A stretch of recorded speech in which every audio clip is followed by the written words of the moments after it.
नमस्कार मेरे प्यारे साथियों। मत्स्य पालन की सीरीज में हमने हमारी पहली कक्षा पूरी कर ली थी। उसके अंदर हमने कुछ बातों को पढ़ लिया था। हमारी मत्स्य पालन की इसी श्रेणी के अंदर आज हम पढ़ने वाले हैं हमारे मत्स्य पालन की दूसरी कक्षा के बारे में। पर इस दूसरी क्लास में, सेकंड क्लास में जाने से पहले जो हमने पिछली क्लास के अंदर पढ़ा था उसकी एक बार हम चर्चा कर लेते हैं ताकि आपको याद आ जाए पहले क्या पढ़ा था। उसके बाद हम आगे चलेंगे और मछली पालन, मत्स्य पालन, फिशरीज के बारे में आगे और जानकारी इकट्ठी करेंगे, समझेंगे चीजों को जो आपके पेपर में आने वाली है।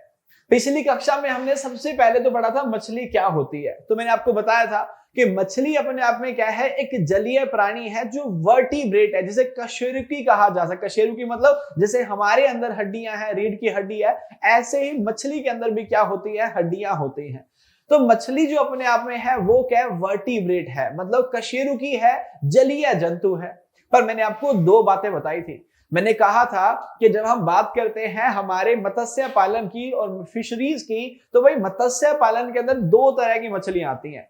एक तो वो मछलियां जिनको फिन फिश कहा जाता है। फिन फिश मतलब जिनके फिन होते हैं। याद है ना, पिछली वीडियो मैंने फिन वाली मछली आपको दिखाई थी कि कैसे वो अपने फिन्स का उपयोग करके क्या करती है, वो पानी के अंदर तैरती है। तो जो तो फिन वाली मछलियां हैं वो तो क्या हो गई, वो तो आपकी फिन फिश हो गई। लेकिन दूसरी जो अपने आप में बिना फिन वाली होती है, जिनके ऊपर एक कठोर आवरण होता है, जिनके ऊपर एक शेल होता है, जिसे शेल फिश कहा जाता है। शेल फिश की बात करेंगे तो आपको याद होगा शेल फिश के अंदर हमने पढ़ा था कि वहां पे झींगा आ सकता है, केकड़ा आ सकता है, प्रोन आ सकता है, या फिर ऑक्टोपस भी उसके अंदर आ सकता है। तो वो जिनके ऊपर एक कठोर आवरण है वो अपने आप में शेलफिश होते हैं, और जिनके पास फिन है वो क्या होती है, वो फिन्ड फिशेज यानी कि फिन फिश होती है, फिन वाली मछलियां होती हैं। अब फिन फिश हो या शेलफिश हो, दोनों ही किसके अंदर आते हैं, दोनों ही मत्स्य पालन यानी मछली पालन के अंदर आते हैं। उसके बाद हमने पढ़ा था मैरीकल्चर, पिस्सीकल्चर और शेलफिश फार्मिंग के बारे में। देखिए शेलफिश तो मैंने अभी आपको बताया, जो ये शेल वाली फिश है, मतलब जिनके ऊपर आवरण है, इनको अगर आप पालते हैं तो ये अपने आप में क्या हो जाते हैं, ये शेल फिश फार्मिंग हो जाती है। अगर आपने इनको पाला है, मतलब फिन वाली मछलियों को पाला है, तो याद रखिएगा ये इंपॉर्टेंट है, फिन वाली मछलियों को पाला है तो उसे क्या कहा जाता है, उसे पिस्सी कल्चर कहा जाता है। और अगर आप समुद्री जीवों को, समुद्री मतलब जो लवणीय जल में, जो खारे पानी के अंदर रहते हैं, अगर आप समुद्री जीवों को पाल रहे हैं तो उसे फिर क्या कहा जाता है, मैरीकल्चर। क्योंकि मैरीकल्चर जो है ना वो कौन से शब्द से आता है, मरीन से आता है। मरीन जिसका अर्थ होता है समुद्री, तो मरीन से जुड़ा हुआ है। तो मरीन यानी समुद्री वातावरण के अंदर जो आपके जीव जंतु पाए जा रहे हैं उनको पालना हो गया मैरीकल्चर। अगर आपने फिन वाली मछलियां पाल ली तो हो गया पिस्सीकल्चर, और शेलफिश मतलब आवरण वाले जो केकड़े, झींगा, श्रिम्प पाल लिए तो वो हो गया शेलफिश फार्मिंग। उसके बाद हमने पढ़ा था मछलियों के जीवन चरण के बारे में, मतलब मछलियों की लाइफ स्टेजेस के बारे में, कि मछली जो है जैसे ही अंडे का उद्भवन काल, मतलब अंडे का इंक्यूबेशन पीरियड जब वो पूरा कर लेता है, उसके बाद अंडे में से क्या निकलता है, अंडे में से हैचलिंग निकलता है। याद है ना, पिछली कक्षा आपको बताया था कि अंडे में से हैचलिंग निकलता है। हैचलिंग 2 से 3 दिन लेता है तो क्या बन जाता है, स्पोन बन जाता है। स्पोन 7 से 10 दिन लेता है, फ्राई बन जाता है। फ्राई 30 से 60 दिन लेता है, फिंगरलिंग बन जाता है। और फिंगरलिंग लगभग 7 से 10 महीने लेता है, और 1 साल की एज क्या हो जाता है और क्या बन जाता है, ईयरलिंग बन जाता है। तो ये लाइफ स्टेजेस हमने पढ़ी थी। उसके बाद हमने पढ़ा था एक्वाकल्चर और पॉलीकल्चर के बारे में। एक्वाकल्चर का मतलब तो है कि आप क्या करते हैं, पानी के अंदर किसी भी तरह की मछलियां पाल रहे हैं या फिर कोई भी जलीय जंतु को पालते हैं तो उसको एक्वाकल्चर कहा जाता है। लेकिन पॉलीकल्चर का मतलब क्या होता है, एक से ज्यादा स्पीशीज को अगर आप पानी के अंदर पालते हैं, अगर आपने एक से ज्यादा, देखिए मछलियां जो होती है वो 2 तरह की होती हैं, एक प्राणी प्लवक होती है और एक आपकी क्या हो जाती है, एक आपकी जैसे जू प्लैंक्टन हो गया है ना, वो तो क्या आ गया, आपकी प्राणी या जंतु प्लवक हो गई।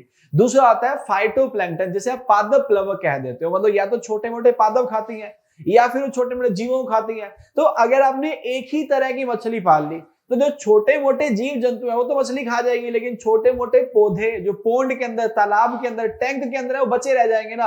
तो अच्छी बात है, एक से ज्यादा स्पीशीज को पालिए, मतलब ऐसी स्पीशीज को पालिए जो अपने आप में किस तरह की है, कुछ तो ऐसी जो प्राणी प्लवक है, मतलब जीव जंतु खा जाएंगी, कुछ ऐसी जो पादप प्लवक है, मतलब छोटे मोटे पौधों खा जाएंगी। तो उससे क्या होगा, तालाब के अंदर जितना भोजन उपलब्ध है वो सारा का सारा मछलियां खाएंगी, तो आपकी जो उत्पादकता है पोंड के अंदर, जो प्रोडक्टिविटी आप ले रहे हो वो क्या हो जाएगी, बढ़ जाएगी। तो एक से ज्यादा को पालना उसे पॉलीकल्चर कहा जाता है। फिर हमने फिश हैचरी के बारे में पढ़ा था, जहां पे मछलियां अंडे देती हैं, अंडों में से हैचली निकलते हैं, फिर बड़े होकर स्पोन, फ्राई और फिंगरलिंग बनते हैं। तो ये प्री स्टॉकिंग वाली अवस्था मानी जाती है, इसे फिश हैचरी कहा जाता है। उसके बाद सबसे लास्ट में हमने पढ़ा था वहन क्षमता, यानी कैरिंग कैपेसिटी को हमने पढ़ा था। कैरिंग कैपेसिटी यानी वहन क्षमता का मतलब क्या होता है, एक तालाब के अंदर, एक नदी के अंदर, एक झील के अंदर या फिर समुद्र के अंदर, एक एरिया, एक क्षेत्रफल के अंदर या एक वॉल्यूम आयतन के अंदर कितनी मछलियां रह सकती हैं, जिससे उनकी क्वालिटी पे कोई फर्क ना पड़े, अच्छे से वो रह सके। जितनी मछलियां रह सकती हैं अच्छे से, उसे क्या बोलते हैं, कैरिंग कैपेसिटी, वहन क्षमता कहा जाता है। और सबसे लास्ट में हमने पढ़ा था बायोमास के जलीय एनवायरमेंट के अंदर, एक जलीय क्या है, आपका एरिया है, एक वॉल्यूम है, एक आयतन है, उसके अंदर मछलियों का जो भार होता है, 50 मछलियां, 500 मछलियां, 5 जितनी मछलियां, उनका जो कुल वजन है, जो कुल भार है, उसको क्या कहा जाता है, उसे बायोमास कहा जाता है। ये तो हमने हमारी पिछली कक्षा के दौरान पढ़ लिया था। आगे बढ़ते हैं, आज की कक्षा के अंदर हम बात करने वाले हैं अगला, प्रवास और प्रजनन के आधार पर मछलियां। मछलियों की बात करेंगे तो मछलियों की अलग अलग हैबिट होती है, अलग अलग आदतें होती है। जैसे हमारी आदत भी है ना, क्या आदत है, पढ़ाई करते टाइम दीपक सर की वीडियो देखते हैं तो उस टाइम पे कुर्सी पे बैठ के क्लास लेते हैं और नोट्स बनाते रहते हैं। लेकिन जब रात को मूवी देखनी है तो हम बेड पे लेट जाते हैं, आराम से सो के देखते हैं। तो दिन में उठ जाते हो, चेयर पे बैठते हो, रात में सोते हो तो बेड पे लेट जाते हो। जैसे आपकी आदतें है ना, ऐसे ही मछली में कुछ आदतें होती है। वो क्या होती है, उसका रहना और उसका प्रजनन करना। तो बहुत सारी मछलियां होती हैं जो माइग्रेट करती हैं, माइग्रेट मतलब प्रवास करती हैं, है ना, प्रवासी शब्द सुना ना, बहुत सारे पक्षी प्रवास करते हैं, बहुत सारी मछलियां करती हैं, बहुत सारे एनिमल यानी पशु भी करते हैं। तो ये प्रवासी मछलियां हैं। 5 तरह की होती हैं ये। सर प्रवास कहाँ करती हैं, कुछ ऐसी जो खारे पानी से किसमें जाएंगी, ताजे पानी के अंदर। ताजा पानी क्या होता है, जिसे फ्रेश वाटर कहा जाता है, जिसमें लवणता बिल्कुल कम होती है या फिर नहीं होती है। और जो आपका लवणीय है वो तो आप समझते हो, लवण वाला, जिसके अंदर बहुत सारा नमक है, खारा पानी हो गया। तो कुछ ऐसी जो खारे पानी में रह के और ताजे पानी के अंदर जाती है, कुछ ऐसी जो ताजे पानी यानी फ्रेश वाटर के अंदर रह के और खारे में चली जाती है, कुछ ऐसी जो कहीं भी जा सकती हैं, और कुछ ऐसी जो सिर्फ ताजे या सिर्फ खारे पानी में रहना पसंद करती है। हम पांचों की बात कर लेते हैं। नाम आपको अंग्रेजी भाषा के अंदर याद करने पड़ेंगे, इनकी कोई हिंदी नहीं है। तो पहले पांचों नाम हम पढ़ते हैं, मेरे साथ साथ बताइए। पहला नाम क्या है, एनाड्रोमस। सेकेंड क्या है, कैटाड्रोमस। थर्ड क्या है, एम्फीड्रोमस। फोर्थ क्या है, पोटेमोड्रोमस। और लास्ट क्या है, ओशियानोड्रोमस। पढ़ा ना आप लोगों ने, ठीक है। प्रैक्टिस करने से याद हो जाएगा। अब मुझे याद हो गया क्योंकि मैं प्रैक्टिस करता हूं ना, तो मुझे याद हो चुका। आप मुझे बोलो आंखें बंद करके बता दो सर सामने क्या लिखा, बता दूंगा मैं, है ना। क्या लिखा गया सामने, भाई सामने लिखा गया पहला एनाड्रोमस, फिर आया कैटाड्रोमस, फिर आया एम्फीड्रोमस, फिर आया पोटेमोड्रोमस, फिर आया ओशियानोड्रोमस। देख लो मैंने सही बता दिया ना। प्रैक्टिस करिएगा, याद हो जाएगा। आप मुझे को आगे क्या लिखा है वो भी बिना देखे बता दूंगा, क्यों, क्योंकि प्रैक्टिस हो गई है ना, आपको भी हो जाएगा। तो ध्यान से रखिएगा, याद रखिएगा, सारी की सारी जो मछलियां हैं वो कैसी है, ये प्रवासी मछलियां हैं, माइग्रेट करती हैं।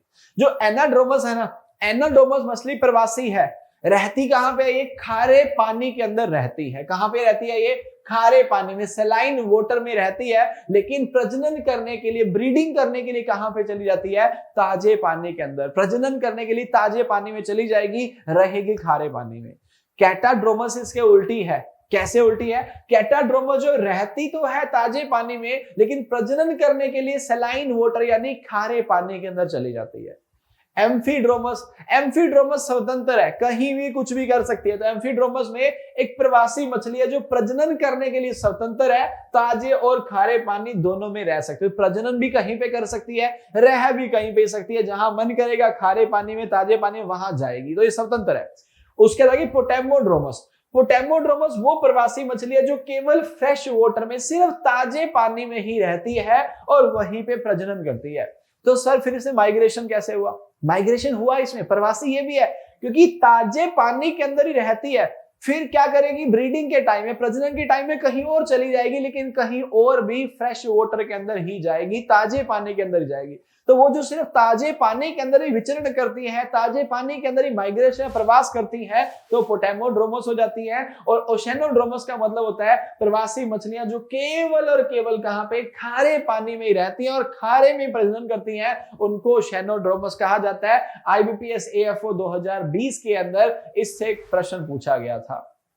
तब आपको पांचों याद हो गए ना? कैसे याद हो गए? देखिए, एनाड्रोमस जो खारे पानी में रह के ताजे में जाती है, कैटाड्रोमस जो ताजे में रह के खारे के अंदर चली जाती है, एम्फीड्रोमस जो कहीं भी रह सकते हैं, कहीं भी जा सकती है, फिर आपका पोटेमोड्रोमस जो सिर्फ ताजे पानी में रहेगी, ताजे में ही जाएगी, और ओशेनोड्रोमस जो खारे पानी में रहेगी और खारे में ही जाएगी। बस आपको याद हो गया, ठीक है।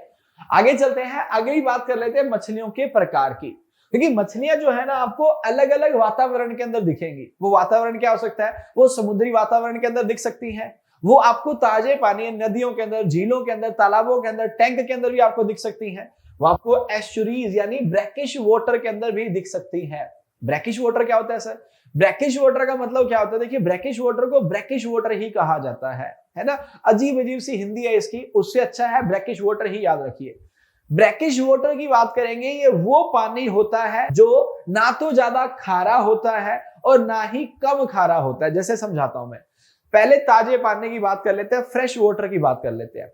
फ्रेश वाटर वो है जिसके अंदर जो लवणता, जो सैलिनिटी है, वो 0 पीपीटी होती है। पीपीटी के अंदर नापा जाता है इसे। पीपीटी का मतलब होता है पार्ट पर थाउजेंड। जैसे आपने वो पार्ट पर मिलियन पढ़ा हुआ है ना, ऐसे ये पीपीएम नहीं, ये पीपीटी है।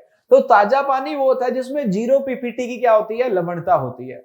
समुद्री जल वो होता है जिसमें 33 से लेके 35 से ज्यादा पीपीटी की सैलिनिटी होती है। समुद्री जल वो है जिसमें 33 से 35 पीपीटी से ज्यादा है। और आपका जो साफ जल है, जो आपका ताजा जल है, जो फ्रेश वाटर है, उसमें तो 0% ही होती है, या फिर लेस देन 0.5 पीपीटी कहा जा सकता है।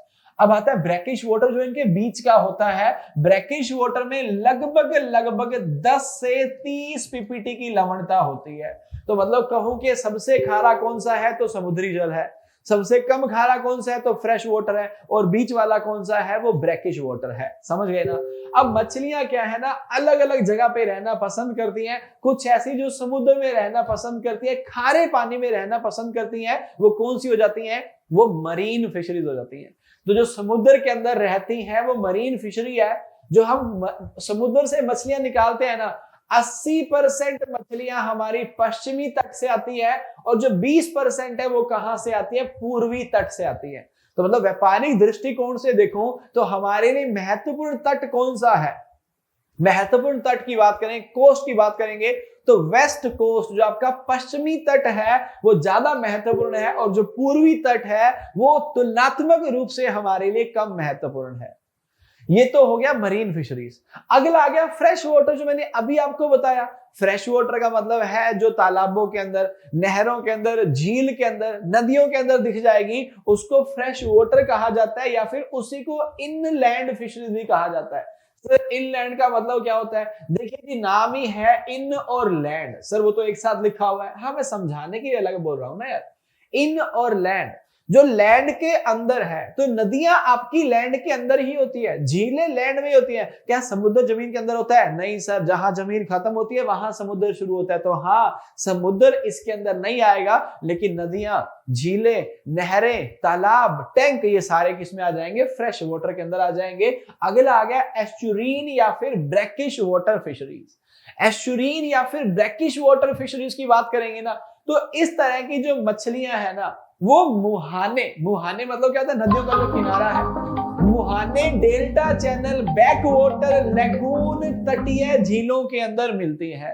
देखिए जी, एस्चुरीन का मतलब क्या होता है? जहां पे आपका ताजा पानी और समुद्र का लवणीय पानी मिलते हैं ना एक साथ, उसको कहा जाता है एस्चुरीन या फिर ब्रैकिश वाटर। अब सर ये कहां मिलते हैं? देखिए, डेल्टा चैनल आपने नाम सुना होगा, जहां पे गंगा गंगोत्री से निकल के उत्तर प्रदेश और आगे बिहार और फिर आगे वेस्ट बंगाल में जाती हुई जाके गिर जाती है बंगाल की खाड़ी में।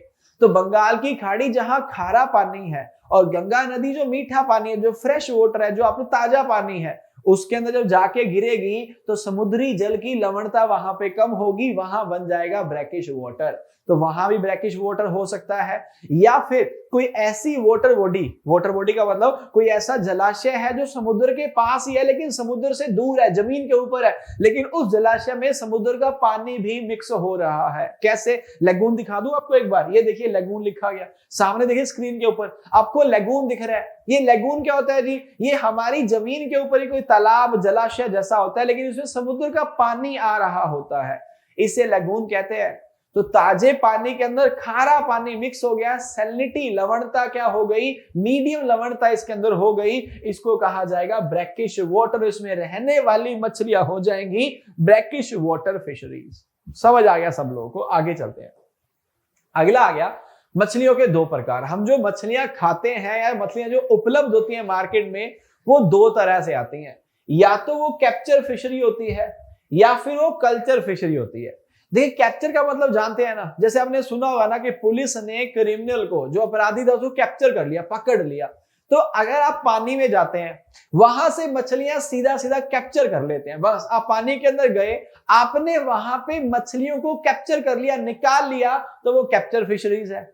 और अगर आपने एक तालाब बनाया, पोंड बनाया है ना, या फिर नदियों के अंदर आपने मछलियों को पाला, तो जहां पे आप पालते हैं उसे कल्चर फिशरीज कहा जाता है। आप सोच रहे होंगे कि सर पालने वाली बात आपकी ठीक है, तालाब के अंदर पाल लेंगे, जलाशय के अंदर पाल लेंगे, पर सर नदी आपने गलत बोल दिया।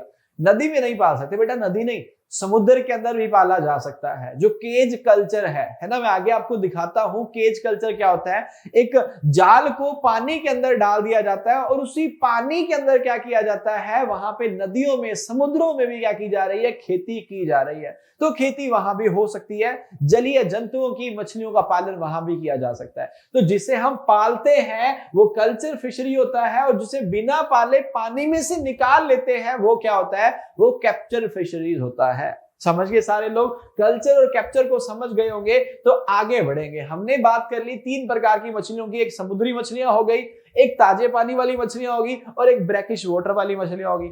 फिर हमने बात कर ली वो मछलियां जिनको तुमने सीधा पकड़ लिया है, या वो मछलियां जिनको तुमने पकड़ा नहीं है, पाला है और फिर उसे बेचा है।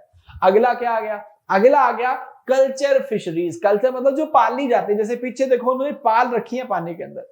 तो कल्चर फिशरीज ना चार प्रकार की होती है। देखिए कल्चर फिशरी मतलब जिसे आप पालते हैं। कैप्चर तो निकालने वाली थी, डायरेक्टली आपने निकाल ली।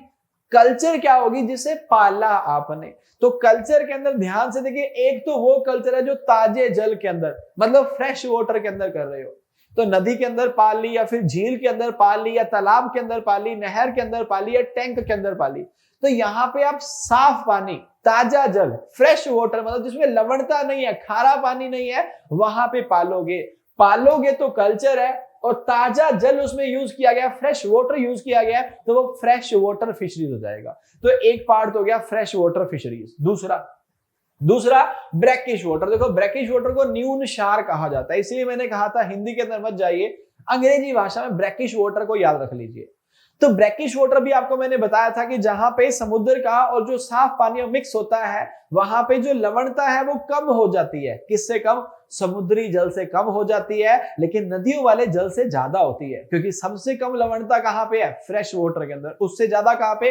ब्रैकिश वाटर के अंदर। और सबसे ज्यादा कहां पे? ऑफ कोर्स ओशन वाटर, यानी समुद्रीय जल के अंदर। तो आप जो ब्रैकिश वाटर के अंदर मछलियां पालते हैं तो वो कल्चर हो गया, और आपने खारे पानी के अंदर पाला है, मतलब मध्यम जो खारा पानी है उसके अंदर पाला है, तो ब्रैकिश वाटर फिशरीज हो गया।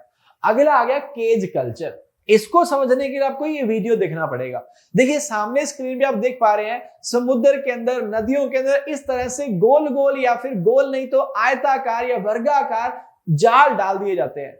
ये जाल समुद्र के अंदर तैरते रहते हैं। हाँ, तैर के बहुत दूर तक नहीं जा पाते, लेकिन ये ऊपर तैरते रहते हैं, है ना। तो ये डूबते नहीं है। अब समुद्र के अंदर पानी तो आ जा रहा है, लेकिन ये डूबेंगे नहीं वहां पे। तो इसके अंदर हम मछलियां डाल देंगे, उन्हें पालते रहेंगे। जो वीडियो आपने देखा वो केज कल्चर था। केज कल्चर भी एक प्रकार है किसका? कल्चर फिशरी का। और सबसे लास्ट में आ गया ऑर्नामेंटल फिशरीज, यानी कि सजावटी मछली पालन। सजावटी मछली पालन की बात करेंगे तो यहाँ पे क्या होता है? यहाँ पे जो एक्वेरियम होता है, नहीं देखा, अभी दिखा देते हैं। ये देखिए सामने आपको एक्वेरियम दिख रहा है। इस एक्वेरियम के अंदर बड़ी सुंदर सुंदर सी मछलियां पाली गई हैं। अब मछलियां पाली गई हैं तो कल्चर है, लेकिन सुंदर सुंदर है तो वो क्या हो गया, ऑर्नामेंटल फिशरीज का पार्ट हो गया। आप कल्चर फिशरीज के चारों प्रकारों को समझ गए होंगे, ताजे पानी वाली, ब्रैकिश वाटर वाली, केज कल्चर वाली, या फिर ऑर्नामेंटल यानी सजावटी मछली। आगे चलते हैं, अगला बात करते हैं इनलैंड फिशरीज की, यानी कि अंतरस्थलीय फिशरीज की। अंतरस्थलीय मतलब जो स्थल पे ही है, जो भूमि के अंदर ही है। समुद्री जीवों की बात नहीं करेंगे, लेकिन हमारे धरातल के ऊपर, हमारे स्थल के ऊपर, हमारी धरती के ऊपर, इंडिया के अंदर जहां पे लैंड है, वहां पे जो हो रहा है वो सारा किस में आ जाएगा, इनलैंड के अंदर। सबसे पहले तो आ गया नदियों में। जो नदियां हैं वो कहाँ है भाई साहब, हमारी जमीन के अंदर ही तो है, क्योंकि नदी जब खत्म होती है फिर तो समुद्र के अंदर गिर जाती है, मतलब पानी समुद्र के अंदर चला जाता है। लेकिन जब तक नदी चल रही है तो वो हमारी लैंड के अंदर ही चल रही है ना, तो नदियों में होने वाली मछलियां इनलैंड होगी। फिर आ गया रिजर्वोयर, जलाशय, जैसे कि डैम की बात कर लेता हूं। आपने वो पुष्पा मूवी देखी है, जब वो चंदन की लकड़ियों काट रहा था और उधर से पुलिस आ गई थी, फिर उसने फेंक दिया था उसको और आगे वो डैम को बंद कर दिया था। हाँ, तो वो जो डैम था ना, वो रिजर्वोयर, जलाशय ही था, जहां पानी को रोका जाता है, उसे रिजर्वोयर कहा जाता है। अब ये भी जमीन के अंदर आता है, इसलिए वो भी क्या हो गया, इनलैंड का पार्ट हो गया। फिर आ गया एस्चुरी। अभी आपको बताया था, एस्चुरी का मतलब जहां पे समुद्री जल और आपका जो साफ जल, फ्रेश जल जो है, फ्रेश वाटर जो मिक्स होते हैं, उसे एस्चुरी कहा जाता है। ये भी लैंड के विद इन होता है। आप बोलेंगे सर वो तो आपने कह दिया था कि समुद्र के पास है, तो मैं हमने मान लिया। सर कुछ और उदाहरण है? हाँ है ना यार, एस्चुरी जहां पे खारा पानी होता है लेकिन समुद्र जितना खारा नहीं होता, तो खारे पानी की बहुत सारी झीलें हैं भारत के अंदर। जैसे चिल्का लेक, आपने नाम सुना हुआ है? ये देखो सामने दिखा देता हूं, ये चिल्का लेक है। क्या आपने राजस्थान की सांभर लेक का नाम सुना हुआ है? ये देख लीजिए सामने आपको दिख रहा है। तो ये जो आपकी लेक्स हैं, जो आपकी क्या है, झीलें हैं, इनके अंदर पहले से खारा पानी है ना, तो इस पानी के अंदर जो पालोगे मछलियां, वो इनलैंड के अंदर आएंगे। और प्रकार कौन सा हुआ? एस्चुरी। और सबसे लास्ट में आ गया वेटलैंड। वेटलैंड का मतलब आर्द्र भूमि। दो तरह के वेटलैंड होते हैं, एक होता है खुला हुआ वेटलैंड मतलब ओपन वेटलैंड, दूसरा आता है क्लोज मतलब बंद वेटलैंड। क्लोज कौन सा होता है? वेटलैंड का मतलब जानते हो? वेटलैंड का मतलब होता है एक आर्द्र भूमि जहां पे हमेशा पानी खड़ा रहे। तो अगर आप अपने खेत के अंदर धान की रोपाई करते हैं, तो आप देखेंगे धान की रोपाई से पहले उसमें पानी भर दिया जाता है और धान की कटाई तक वहां पानी खड़ा रहता है। तो अगर आपकी जमीन में 5 से 6 महीने तक पानी खड़ा रहता है तो मछलियां पाल लो वहां पे। तो आपने ऐसा सुना भी हुआ है कि पैडी के साथ मछली पालन भी किया, धान की फसल के साथ मछली पालन भी किया जाता है। तो वो वेटलैंड ही होता है, बिकॉज पानी खड़ा हुआ है ना, तो लैंड कैसे? वेटलैंड है। इसके अलावा एक ओपन वेटलैंड होता है। अगर आप जानते होंगे 2 फरवरी को हर साल हम मनाते हैं वर्ल्ड वेटलैंड डे। वो वेटलैंड कौन से है? जहां पे हमेशा से पानी खड़ा हुआ है। आपने भी कुछ कुछ एरिया देखे होंगे जहां पानी खड़ा रहता है, उसे जानबूझ के छोड़ा जाता है ताकि वो पानी खड़ा रहे और धीरे धीरे क्या होगा, वो मिट्टी में से फिल्टर हो के नीचे चला जाएगा और नीचे जाके जहां पे हमारा ग्राउंड वाटर है उसको वो क्या करेगा?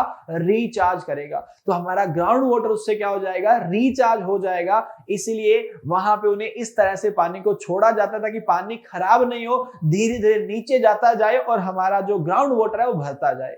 अब यहां पे अगर ओपन के अंदर भी आप मछलियां पाल लोगे तो वो ओपन वेटलैंड हो जाएगा, लेकिन आप पालोगे तो वो क्या हो जाएगा? इनलैंड का पार्ट। पालना तो वैसे कल्चर का पार्ट होता है, लेकिन वो लैंड के विद इन है ना यार, इसीलिए इनलैंड हो गया। तो इनलैंड के 4 पार्ट हो गए, नदियों के अंदर, जलाशयों के अंदर, एस्चुरी के अंदर और आर्द्र भूमि के अंदर मछलियां पालना।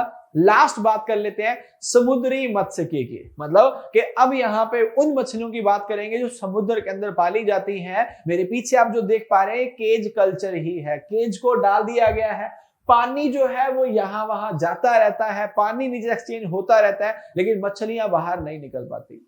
समुद्री मत्स्यिकी जो होती है वो 3 प्रकार की होती है, इसे इंग्लिश में ही देखना पड़ेगा।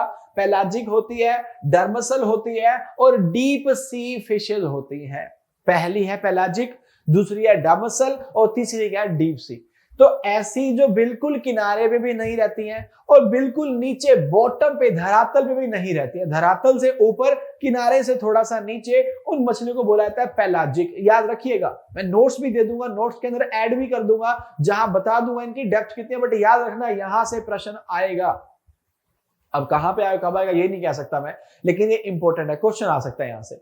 तो पेलाजिक वो जो बिल्कुल नीचे भी नहीं रहती है और सबसे ऊपर भी नहीं रहती है। उसके बाद आ गई डर्मसल यानी ग्राउंड फिश। ग्राउंड फिश तो जैसे कि नाम से समझ आ गया, जो धरातल पे रहती है और धरातल पे ही सड़ा गला खा लेती है। धरातल पे जो उपलब्ध भोजन है यानी कि प्राणी प्लवक है, जंतु प्लवक हो सकती है, वो जो खा लेती है उसे क्या बोलते हैं, डर्मसल बोलते हैं। और एक वो जो रोशनी में रहना नहीं पसंद करती है, लगभग 1000 मीटर से भी क्या रहेगी, ज्यादा नीचे रहना पसंद करेगी, जहां पे समुद्र में बिल्कुल अंधेरा होगा। तो उस अंधेरे वाली जगह पे रहने वाली मछलियां कौन सी हो जाएंगी, वो डीप सी फिशेस हो जाएंगी।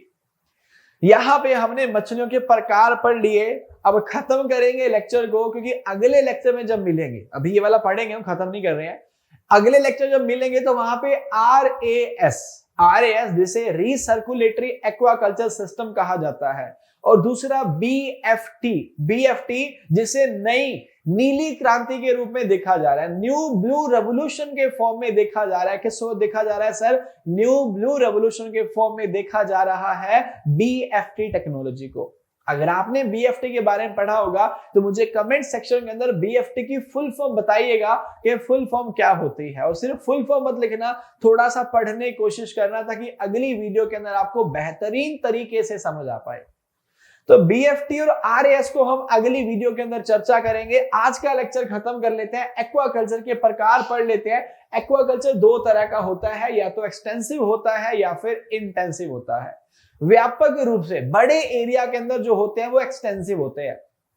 तो एक्सटेंसिव की जब बात करता हूं तो समुद्रों के अंदर जो मछलियां है ना, वो एक्सटेंसिव एक्वाकल्चर है, क्योंकि समुद्र बहुत बड़ा है, वहां पे जो मछलियां हैं वो एक्सटेंसिव एक्वाकल्चर है। और जो तालाबों के अंदर हम पालते हैं, मानव निर्मित साधनों को हम देके, और तालाबों के अंदर, जलाशयों के अंदर हम जो पालते हैं वो छोटा एरिया है, लेकिन वहां से उत्पादकता हम बहुत ज्यादा लेना चाहते हैं, वो क्या होता है, वो इंटेंसिव एक्वाकल्चर होता है। मतलब ये गहन एक्वाकल्चर हो जाएगा और वो व्यापक एक्वाकल्चर हो जाएगा। तो बड़े एरिया समुद्रों वाली एक्सटेंसिव है, और छोटे एरिया जो आपके तालाब के अंदर है या फिर आपके टैंक के अंदर है, वो क्या हो गया, वो इंटेंसिव हो गया। उसके बाद बात कर लेते हैं construction of fish culture pond के। अगर आपको मछलियां पालनी है तो जब आप क्या करेंगे, एक पॉन्ड बनाएंगे, तो पॉन्ड बनाते टाइम जगह का चयन करने के लिए कौन कौन सी बातों को ध्यान में रखेंगे, जगह का चयन करने के लिए कौन कौन सी बातों को ध्यान रखना पड़ेगा। सबसे पहले तो जगह जहां पे देखेंगे वहां की जो मृदा है ना, मृदा की जल धारण क्षमता अधिक होनी चाहिए, क्योंकि जल धारण क्षमता अगर कम होगी तो पानी जो है ना वो नीचे चला जाएगा। तो जल धारण क्षमता क्या होनी चाहिए, ज्यादा होनी चाहिए। साथ साथ जो भूमि है वो क्षारीय या फिर अम्लीय नहीं होनी चाहिए, क्योंकि आपको फिशरीज के लिए, मत्स्यिकी के लिए जो पीएच चाहिए होता है वो होता है 7 से 8.5, 7 to 8.5 होता है। तो ना तो ज्यादा अम्लीय हो मिट्टी, ना ज्यादा क्षारीय हो। निचले इलाके जो लो लैंड होते हैं ना, वो अधिक उपयुक्त होते हैं। लो लैंड मतलब जो नीचे का एरिया है, नीचे के एरिया में क्या होगा, पानी ज्यादा उपलब्ध होगा। तो नीचे के एरिया में जब पानी ज्यादा उपलब्ध होगा तो उससे क्या हो जाएगा, पानी ज्यादा उपलब्ध है, मछली को पालना है, तो अब जानते ही हैं मछली जल की रानी है, तो रानी को जल तो चाहिए ही चाहिए। तो जल कहां पे ज्यादा होगा, लो लैंड में, निचले इलाकों में, निचले इलाके ज्यादा अच्छे माने जाते हैं। उसके साथ ध्यान रखना पड़ेगा कि जिस साइट को, जिस जगह को सेलेक्ट कर रहे हो, वहां पे पानी की आपूर्ति होनी चाहिए, हमेशा पानी उपलब्ध होना चाहिए। और पानी बाहर निकालने के लिए आउटलेट और पानी अंदर डालने के इनलेट को अच्छी तरह से बनाना पड़ेगा। साइट जो आपकी जगह जो सड़क या फिर रोड के साथ पहुंचने वाली होनी चाहिए, कि आपका खेत जो सड़क के आसपास होना चाहिए, और जो आपकी जगह है वो बाढ़ प्रभावित क्षेत्रों से दूर होनी चाहिए, क्योंकि बाढ़ आ जाएगी तो सारी की सारी मछलियों को बहा के ले जाएगी। तो यहां पे हमने बात करी कि आप जब क्या करेंगे, आप जब सेलेक्ट करेंगे साइट को तो किन किन बातों का ध्यान रखेंगे, तो वो तो साइट सिलेक्शन हो गया। साथ ही साथ मिट्टी, जो वहां पे मिट्टी है हमने पढ़ा, उसके अंदर क्या होना चाहिए, उसके अंदर जल धारण क्षमता अधिक होनी चाहिए। लेकिन मिट्टी के पैरामीटर क्या होना चाहिए, उस मिट्टी में 40% सैंड होना चाहिए, बालू जो वो 40% होनी चाहिए, सिल्ट जो है वो 20% होनी चाहिए, और क्ले यानी मृतिका जिसे कहा जाता है वो 40%, और कम से कम क्ले की बात करें तो 20% होनी चाहिए। अगर 20% से कम क्ले है तो फिर काम नहीं चलेगा, लेकिन हाँ नॉर्मली कितनी होनी चाहिए, 40%। जैविक कार्बन, जैविक कार्बन का मतलब क्या होता है, जैविक पदार्थ के अंदर जो पाया जाता है। तो उस मिट्टी के अंदर जैविक पदार्थ भी होना चाहिए, ऑर्गेनिक मैटर भी होना चाहिए। तो उसमें पाया जाने वाला जो जैविक कार्बन है वो होना चाहिए 0.5 से 2% तक।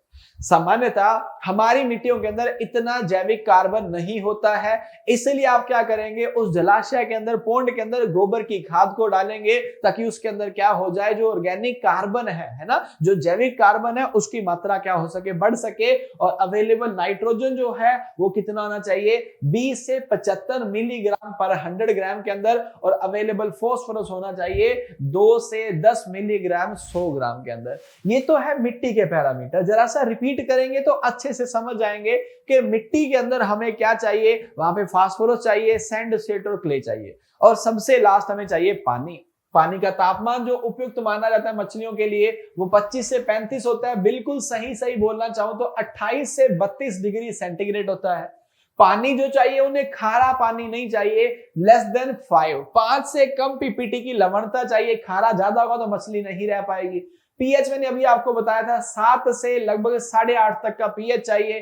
कैल्शियम की बात करेंगे पीपीएम के अंदर, वो 75 से 150 पीपीएम, पार्ट पर मिलियन के अंदर कैल्शियम चाहिए। और पारदर्शिता मतलब कि ट्रांसपेरेंसी के ऊपर से नीचे तक पानी में दिखे, कितना सेंटीमीटर दिखना चाहिए, 30 से 40 सेंटीमीटर की उसमें क्या होनी चाहिए, पारदर्शिता होनी चाहिए। यहां पे हमारा लेक्चर ओवर हो गया। बस आपका पोंड जो है ना, उसका जब पीएच गिरेगा तो आपको पीएच को बढ़ाने के लिए उसमें चूना यानी कि लाइम डालना पड़ेगा। तो जितना कम होता जाएगा आपका पीएच, उतनी ज्यादा मात्रा के अंदर आप क्या डालेंगे, चूना। तो यहाँ पे लिखा गया है कि मृदा का पीएच मान कितना होगा और मृदा के अंदर हम चूना कितना डालेंगे। पीएच मान और चूना लिखा गया है, इसे आपको याद करना पड़ेगा। और यहाँ पे हमारा जो मछली पालन का दूसरा लेक्चर था वो ओवर हो जाता है। अब हम तीसरे लेक्चर के अंदर मिलेंगे जहां पे आरएएस और बीएफटी की बातें करेंगे। आप आने से पहले बीएफटी को थोड़ा सा पढ़ के आएंगे और आपने पढ़ाई की है, इसके प्रमाण के रूप में आप कमेंट सेक्शन में मुझे बीएफटी की फुल फॉर्म बता देंगे। मैं अगले लेक्चर के अंदर उससे खत्म करूंगा और फिर उसके अगले लेक्चर के अंदर आके मछलियों की बीमारियों के बारे में पढ़ेंगे और उसके बाद आपका फिशरीज कंप्लीट हो जाएगा। कुछ नहीं समझ आएगा तो लिखिएगा कि सर ये टॉपिक भी पढ़ा दो। कौन सा, मछली पालन के बारे में। बाकी मैं सब पढ़ाता रहूंगा, चिंता मत करिए। मछली पालन में बीएफटी की बातें करूंगा, आरएएस की बात करूंगा और मछलियों की बीमारियों की बातें करूंगा।